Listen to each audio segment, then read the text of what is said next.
对不起啊，对不起，我刚刚摁关门键的时候没看到你。没关系，没关系。好，谢谢。对不起啊，谢谢。你几层？我19层。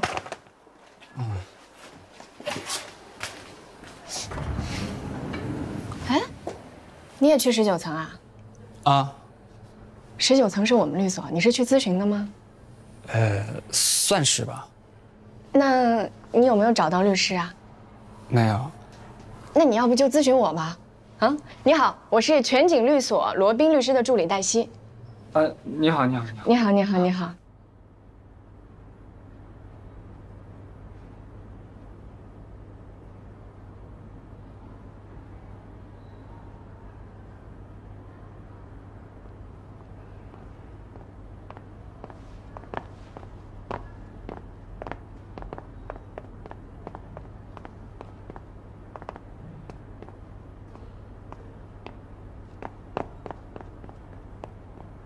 怎么着，在这儿聊啊，还是找个地方坐下？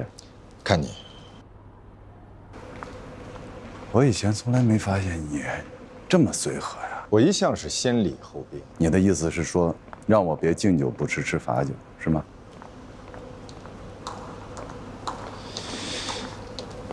你对我有意见，冲我来，别折腾罗琦行吗？我对你没意见。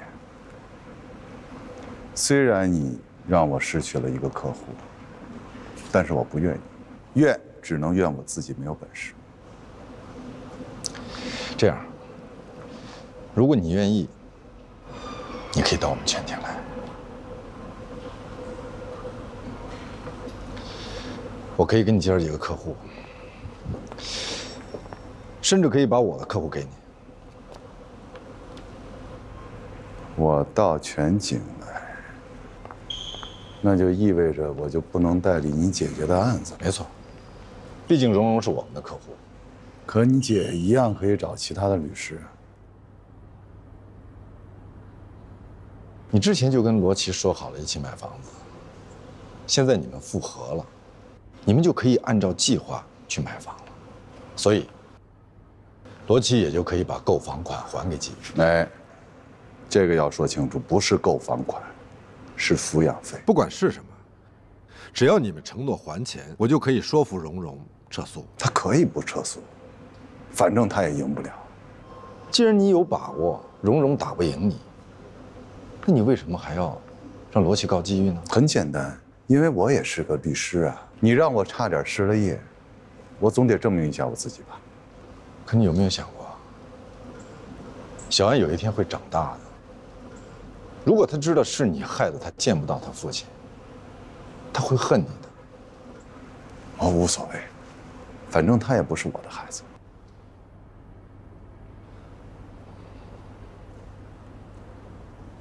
我会把你这话告诉罗琦，我会告诉他你并不是真的关心小安。你可以告诉他，反正他不会相信你的，因为我做得很好。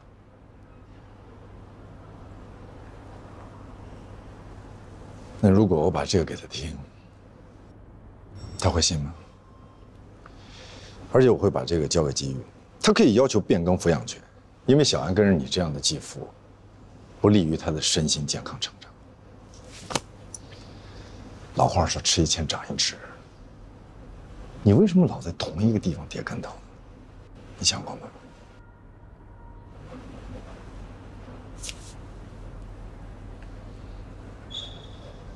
所以，好好想一想，劝劝罗琦好吗？你随便吧，你爱做什么就做什么，只要你愿意看到你姐姐心碎。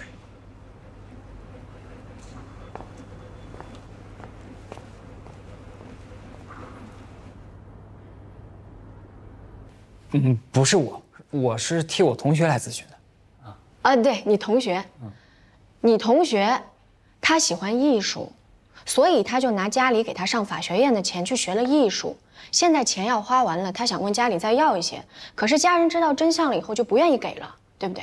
主要是我爸不同意，其实我妈是同意的，她从来都不勉强我。但我爸呢，他就是个暴君，他，我说的是我同学他爸，所以我同学就想知道他该怎么样完成学业。他就差1年就毕业了，但是他爸死活就不掏1分钱。说句实话，因为你同学欺骗爸爸在先，所以老父亲悲愤交加，这算咎由自取。你是不了解我爸那个人，我爸那个人固执得很，全家都得听他的，连我妈都得听他的。我要是一开始就跟他说我不读法学院，去读艺术学院，他肯定暴跳如雷，早就不给我1分钱了。你到18了吗？我21了。那你就没有办法强迫你父母给你交学费了。我爸不愿意给，但是我妈愿意啊。这主要是我妈身体不太好，她很早就不上班了，所以钱都在我爸手里。当然也都是他赚的。我说的是我同学家的家庭情况。我明白，我明白。我就跟你说一点，虽然说你妈妈不上班不挣钱，虽然说钱都是你爸爸挣的，那也叫夫妻共同财产。不能说你妈妈没有上班没有挣钱，她就没有资格去花钱，没有资格去做任何的决定。哦，即使他们离婚了，其中至少有1半的钱还都是你妈妈的呢。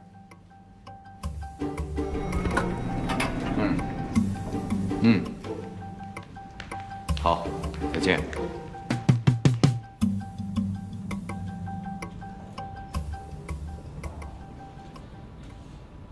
我就是提供一点小小的可能性而已，并不是最终的，就是一点点可能。哎，主任。哎，爸，走吧，到我办公室。谢谢。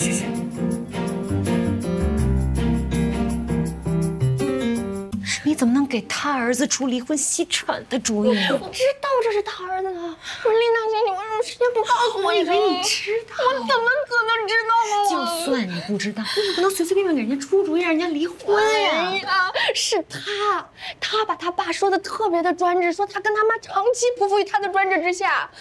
这你也信？这个封家豪一点都不省油，他完全不懂得心疼他父母。他妈妈都病了好几年了，一直瞒着他，不敢告诉他，就怕影响他学业。可他呢，过年带着他女朋友去周游世界，还骗他们家人说他在实习。我已经成年了，我有权利按照自己的意愿度过一生，哪怕是穷困潦倒。你说的对，你已经超过18岁了，你已经是成年人了，你要对自己的人生负责任。我告诉你，从今往后，生活费、学费最好你自己解决，记住。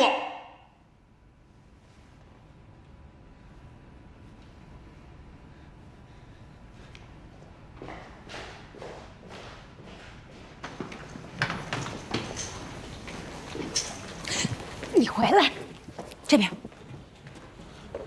是。你宝贝儿子刚走。今儿早上我出去办了点事儿，我不是因为他不听我的才对他搞经济制裁，这孩子太不懂事儿了。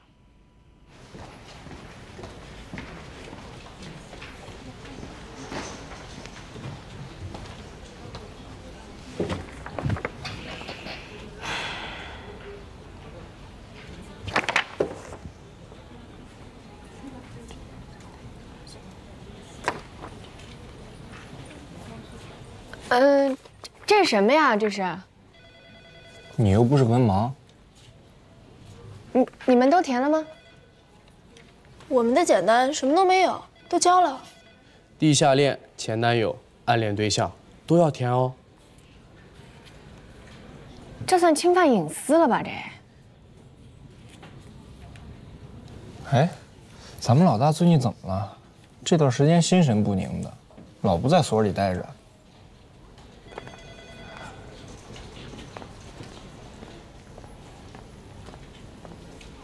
我怎么到现在都没看罗宾？他晚一点会来。你也告诉罗宾，这2天我们家里事儿比较多，律所的事儿，他代管，我就不给他打电话了。好，有事我让他给您打电话。如果我不接电话，让他自己做主。诸位，你们的表都填好了吗？不是晚上下班前填好就行了。你需要那么久吗？你有那么复杂的庭史吗？复杂到一直要填到下班吗？我准备开庭的。我有一个问题，说。律所让我们填写的这些个人信息，涉及到侵犯员工的隐私问题啊。这上边吧有一些特别隐私的问题，就比如说什么小学同学、初恋情人、暗恋对象什么的。那这些是不是应该获得利益相关者的同意之后才能披露啊？你敢公然的顶撞我？没有，何在老师。我一直非常好奇，你是什么来头？你之所以拒绝填这张表格，是不是因为你有不可告人的勾当？何塞老师，我真的觉得您应该去看一下心理医生，因为您这是典型。你给我滚出去！你给我滚出去！你不用填这个表格了啊！你被炒了，我不管你的背景是什么，你的后台是什么。今天你和我，要不你在这儿，要不我在这儿，要不你走，要不我走。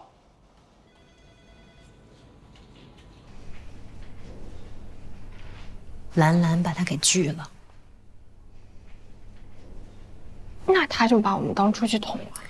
你说的没错，他就是需要去看心理医生。你就当他在发病，是病人，啊。你先躲躲，等罗宾回来，让罗宾去解决。谢谢。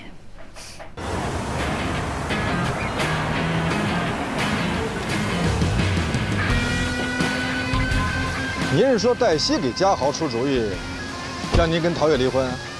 不可能，绝对不可能。您先别急嘛，这样我马上到律所，我问问黛西。你不能总护着黛西吧？您当年也是这么护着我的。哈，你承认你护着黛西了？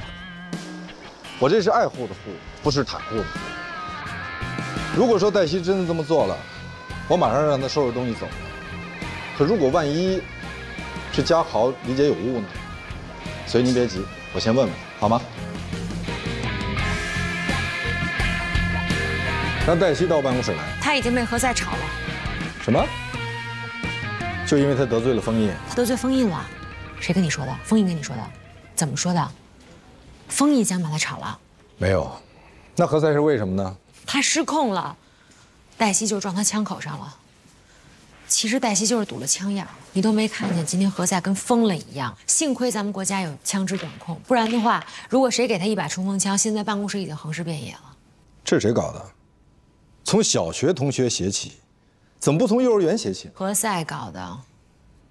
神经病！所以我跟你说他疯了呀。我看暂时还是不要让他再管助理了。那让谁管？哪怕你先接过来呢。丽娜，你在开玩笑？你看我像在开玩笑吗？你今天根本没有在场。我不用在场。他每隔一段时间都会发作一次，几乎每个月一回。这次是100年不遇。你跟他认识100年了吗？为什么我最近不管说什么，你都要呛着我呢？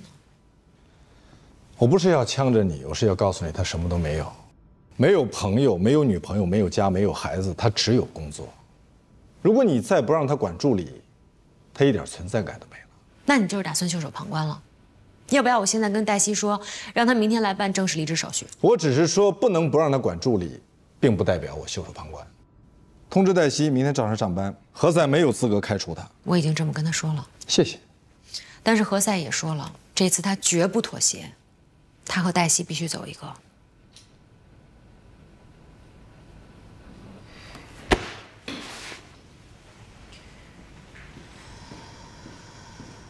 好嘞，我这就过来。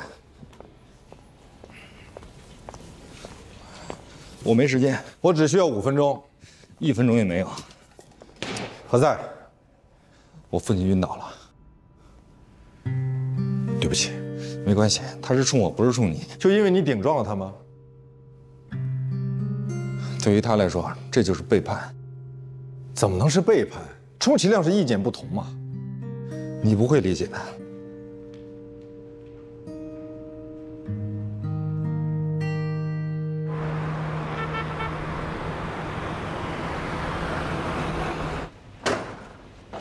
哎，你回来啦？嗯，我正要给你打电话呢。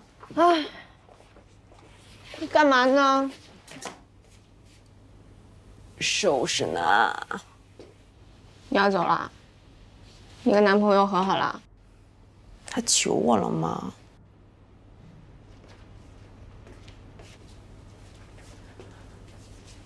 哎呦，别那么伤感嘛，我就去嫁个人。谢谢。哦，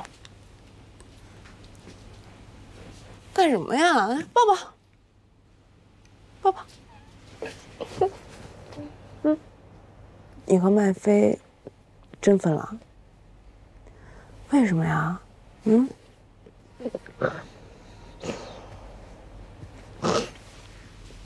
其实我也不知道，就有一段时间我们俩老吵。其实我和我男朋友也老吵的，后来人家就跟我说，这光谈恋爱不结婚，就容易分手。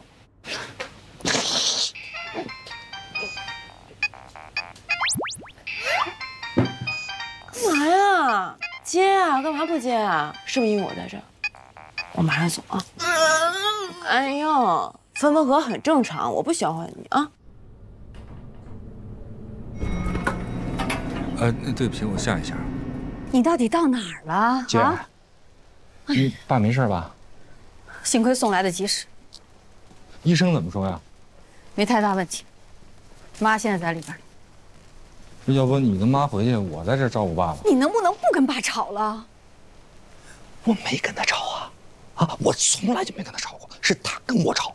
你能不能让着他点？他都这么大岁数了。是你说他都这么大岁数了，你在家里养花，种草好不好？或者你上广场上跟大妈们跳舞去。你说你这么大岁数了啊，你还四处给人当顾问，还去参加什么听证会？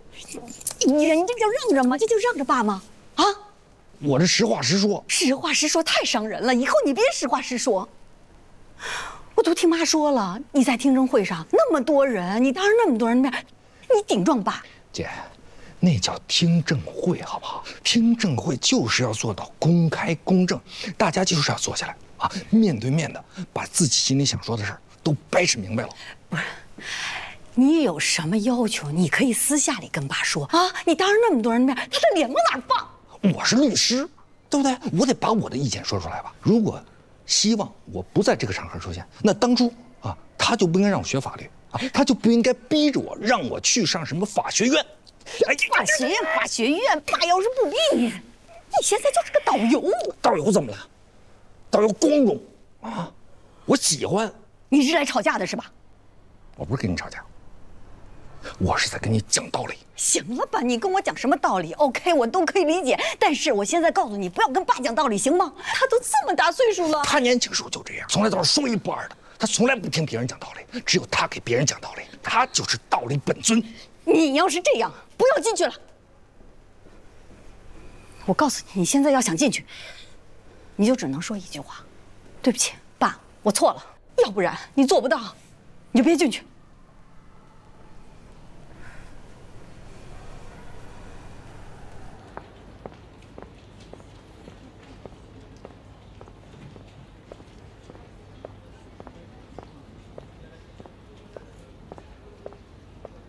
终于等到你，请坐。你应该知道我要说什么吧？大概知道。说说看。为了节省时间，我直接把我的回答告诉你吧。第一，我的当事人不会撤诉，我也不会说服我的当事人撤诉。第二，何塞作为一个成年人，他应该管理好自己的情绪。第一，我不是来跟你讨论何塞是否是成年人。二，提醒客户诉讼有风险，是律师的义务。所谓诉讼风险，无非就是我们的官司打输了，季玉给罗琦买房子的钱我们要不回来了。但是我是这么跟我当事人说的，你听听对不对啊？如果我们不去打官司，这笔钱肯定是要不回来了。我们倒不如打官司去试一试，也许会碰到一个痛恨前妻、同情现任的法官呢。我们这笔钱还能要回来，哪怕要回来一部分。最坏的结果就是这笔钱要不回来了，官司输了而已。这不是最坏的结果。最坏的结果就是我们又输了一个案子。季玉丧失了对小安探视的权利，小安就此仇恨自己的亲父，并把账记到了后妈蓉蓉的头上。还有最坏的结果，我们也都已经想到了。你和齐宇是夫妻，你们没有婚前的协议，这就意味着你在婚后的收入，包括你以个人财产投资取得的收益，你知识产权的收益，你实际取得或者应当取得的养老保险金、破产安置补偿费，都是夫妻共同财产。我想好了，大不了就离。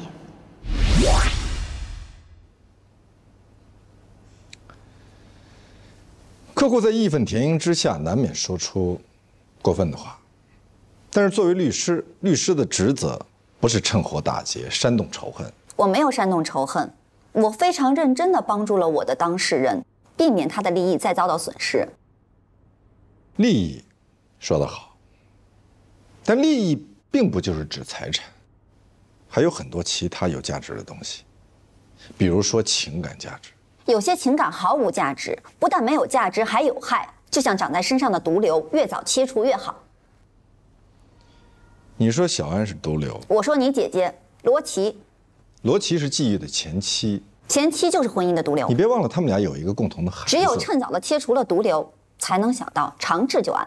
切除毒瘤并不意味着把毒瘤细胞全部连根拔起，甚至还会过早的死亡。那就把死亡的婚姻彻底的解除掉，重归单身。人家只是来找你了解一个财产问题，你就给人家出主意，让人家把婚给离了。你们的老师就是这么教你的吗？我在世界排名前10的法学院读的法律，我们老师给我上的第一堂课就是婚姻并不是自古就有的，它是作为一项制度被发明出来的。人类之初，大家都过着群居群宿的生活，那是石器时代的事情了，你绕远了。说重点好吗？重点就是婚姻是作为一种程序，用程序团队编程出来的，它出现了很多的 bug。在后期的运行当中，不停的需要打补丁，这个打补丁的过程就是婚姻法的立法过程。不同的程序团队打不同的补丁，但并不是每个国家都有离婚补丁这一项，只有现代文明进步的国家才会有离婚自由这个补丁。所以你的结论是，作为律师，建议别人离婚也不算缺德是吗？我认为建议我的客户跟渣男离婚算是功德无量。你不能随随便便判定对方是个渣男，尤其在你不了解对方的情况下。我没有随随便便，我是深思熟虑的。我不用去了解吉玉，他就是个渣男。你不觉得他渣吗？他拿自己老婆的钱给他前妻，哎。来来，我建议你再去重读一下婚姻法，重点理解一下法律上是怎么界定夫妻共同财产，以及法律上为什么这么界定。同时，我顺便说一句，你不适合做家事律师。你对婚姻的偏见以及幼稚的理解，有碍于你给客户提供有效的解决方案。你这是激将法，我懂。我宁愿你说我幼稚，我宁愿你说我对婚姻有偏见，我也不会说服我的当事人撤诉的，除非你替罗琦把钱还上。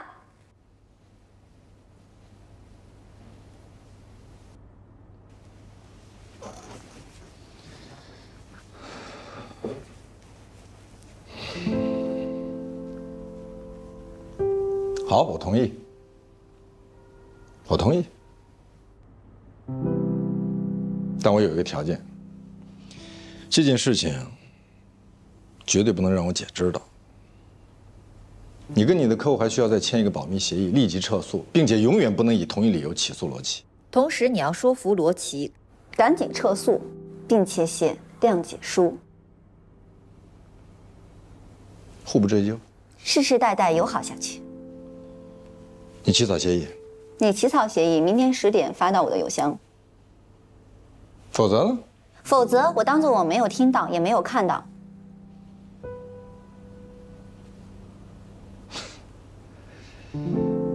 来来，你跟何赛真是天生的一对儿。你是指哪方面？各个方面，尤其是在六亲不认这一点上。我知道你想说什么。你帮我姐姐争取到了100亿家产，还帮我拿到了我来全景的第1个案子。不过我这个人呢，铁面无私，不，没有你想象那么好。不过你跟何塞真的应该相爱。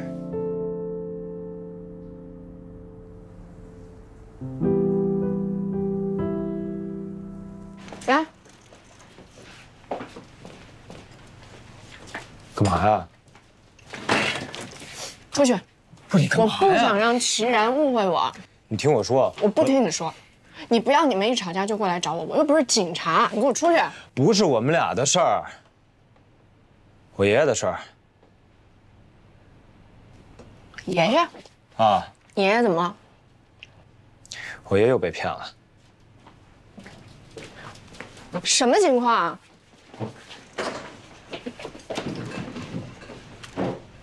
啊？这事儿吧，这事儿跟齐然有点关系。确切的说，这事儿应该是跟齐然他们家有点关系。他们家那么有钱，骗你爷爷？他们家主业是做保健品和养生品的。我给你看个东西。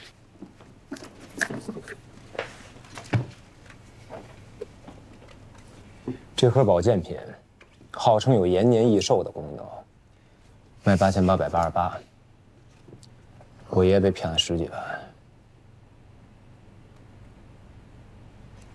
爷爷他是怎么被骗的呀？他在养老院的时候认识一个老人，我估计老人是一个托，忽悠他去体检去，在体检中心认识了一个保健专员，保健专员跟我爷爷说他血脂高、血压高，容易得脑血栓，推荐他买这保健品，买了10几万的，而且还是打对折了。然后爷爷就买了。买了。可是他当场怎么会带那么多钱呢？他当时没带那么多钱，人家服务态度特别好，专门让我爷爷去银行给他转的账。我爷爷的账户绑的是我的手机号啊，我当时一看转了那么多钱走，那我以为他账户被盗了呢。那你报案了吗？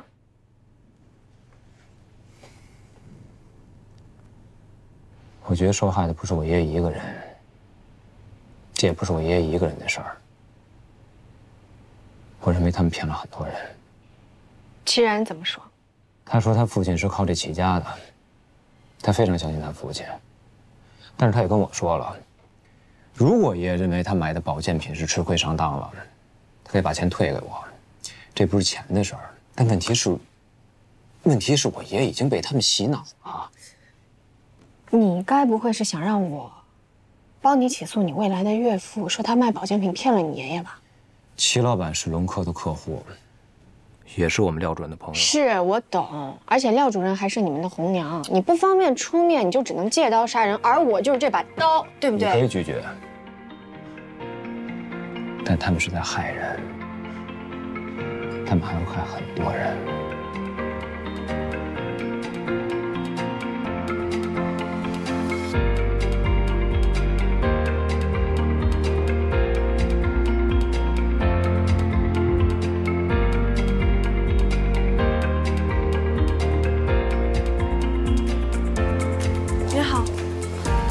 您好，我是麦先生的意定监护人，他在你们公司购买了大量的保健品，我今天过来是想要了解一下这些保健品的具体情况。哦，对不起，您可以找售卖给麦先生的保健专员。我打过电话了，他说他休假，那就只能等他休假回来了。你们这儿呢是一个公司，不能说客户遇到任何的问题就把责任推到一个推销员的身上吧？这个我们也。黛西，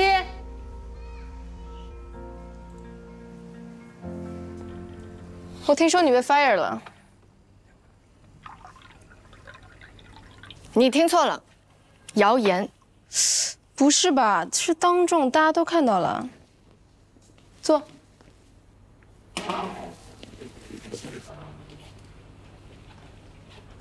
我们律所的事儿你是怎么知道的？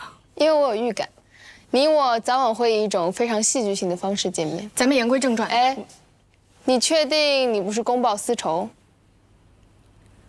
我和你们之间不存在任何的私仇。你我有利益冲突呀。你的前男友在和你分手之后和我在一起了，那跟你们欺诈老年人也没有任何关系。我们没有欺诈老年人，我们是一家保健品公司，我们保证老年人的健康。有数据表明，使用我们产品的老人平均寿命都超过普通老人。你们家的数据是假的，是做出来的。黛西，你生我的气我能理解。我今天过来是来了解你们家的保健品。对不起，你不是我们的客户。我们不为60岁以下的人提供服务，你还太年轻了。我这次过来，就是为了60岁以上的人维权的。协议你看了吗？已经发给蓉蓉了。什么时候可以签？你给罗琦看了吗？我发给他的律师了。你跟王丽律师说一下，今天是最后的期限，如果过了今天，直接走法律程序。你跟蓉蓉也说了吧？我跟他说了，他说如果可以的话，他要给何塞看一眼。为什么给何塞看一眼？比较信任何塞啊，重要的文件、合同都要给他看一眼。你可以催催何塞。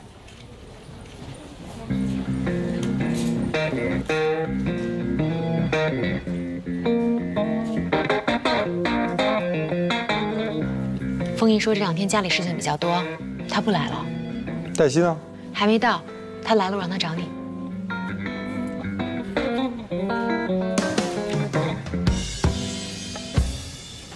建明姐，哎，事情比较急，我就直接下来了。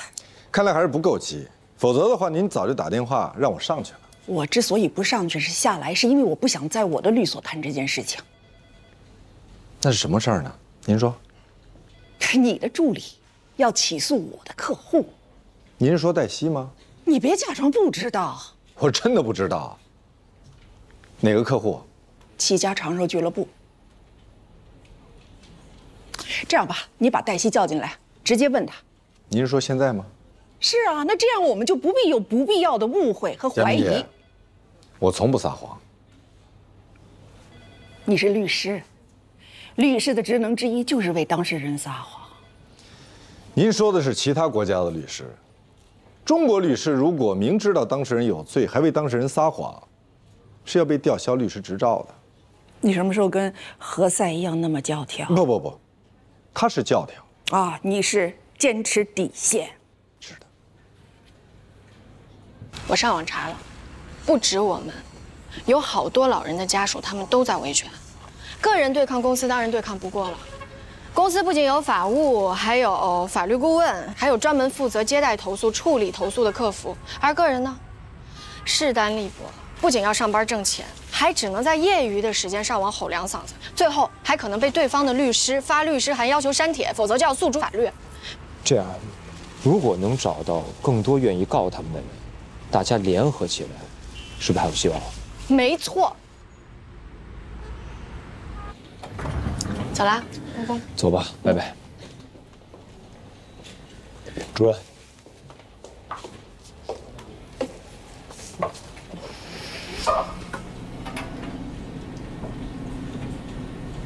昨天是封主任，今天是廖佳敏，每天都有人跑到我这儿来投诉你。真的不知道那个人是封主任的儿子。不知道你也不能给人建议让人父母离婚啊。那如果有人跟您说他的父亲是暴君，独断专行，不仅不给孩子生活费，而且还不顾妻子死，我错了，我这就去给封主任道歉。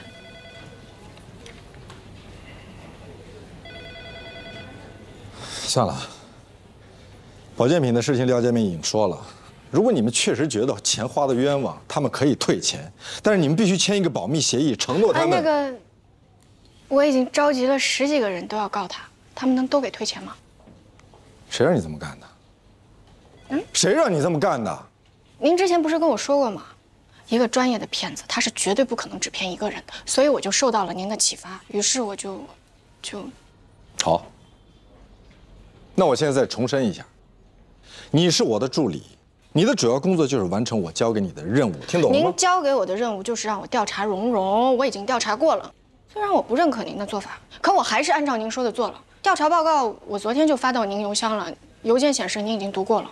我是读过了，所以我亲自起草了协议。早知道你这么闲，应该让你起草。起草什么？和解协议啊？我让你调查蓉蓉，是为了让你找到有效的解决办法。你以为我要干嘛？那这个和解协议他签了没有？没有。他说要给何塞看一下。我就知道，我在给您的这个调查报告里面已经写得很清楚了。他所有的重要文件都是要经过何塞老师过目的，也就是说，何塞老师就相当于他的私人法律顾问。但是除了这一次何塞老师他要忙于杜飞的案子，于是呢就请兰兰帮这个忙。没想到这个忙帮出了这么大一个篓子。其实我知道，蓉蓉她打从心底里，她可能是有点不大认可兰兰，因为她不是一个容易相信别人的人，这跟她的原生家庭有关系。你不用把你报告里的内容再重复一遍。哦。何塞的父亲何家一先生去世了。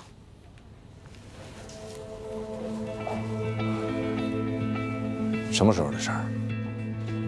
刚刚。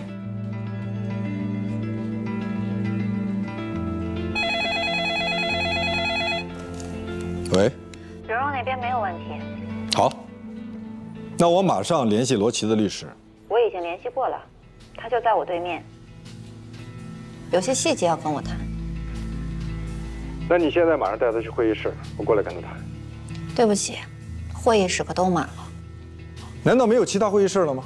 我们并不需要很长时间。有，我帮黛西留了一间。哦，对，我让丽娜姐给我留了一间大会室。大会议室现在？为什么要留大会议室？是要让那些保健品的维权老人来开会吗？对，马上取消。我没时间听你解释，我再重申一遍，你是我的助理，按我说的做。可是我发的是微博，我没有办法跟他们一个。那就删除微博道歉，或者说微博被盗号了也可以。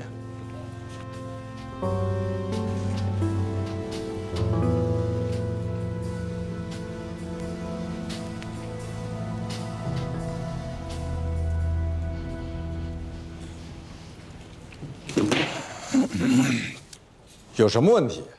时间紧迫，今天必须签。为什么要这么紧？因为我们已经接到了法院的电话，周一就要开庭了，除非你想走法律程序。我们不会输啊！我们今天不是来讨论某一场官司，谁会输谁会赢，我们是来共同讨论如何签署一场停战协议。那就必须季玉和蓉蓉共同签字。这意味着我要跟我的客户重新去沟通了。这一条没得商量，因为你的客户和季玉是夫妻，所以即使蓉蓉签了协议，不再以同一理由起诉，那他万一逼着季玉起诉呢？季玉不是这种人，你不了解他。我了解人性，人是会变的。皇帝宠爱了新的妃子，尚且会把立好的太子废掉。现在蓉蓉有了孩子，万一这个孩子更让季玉喜欢，很有可能季玉就会翻脸，逼着罗琦还钱。他不会的。那就不签了。你们没有诚意。我来告诉你什么叫诚意，为什么蓉蓉同意和罗琦签署这份协议？是因为你们打不赢这个官司。不是因为罗宾承诺了，签署完这份协议之后他来还钱。兰兰。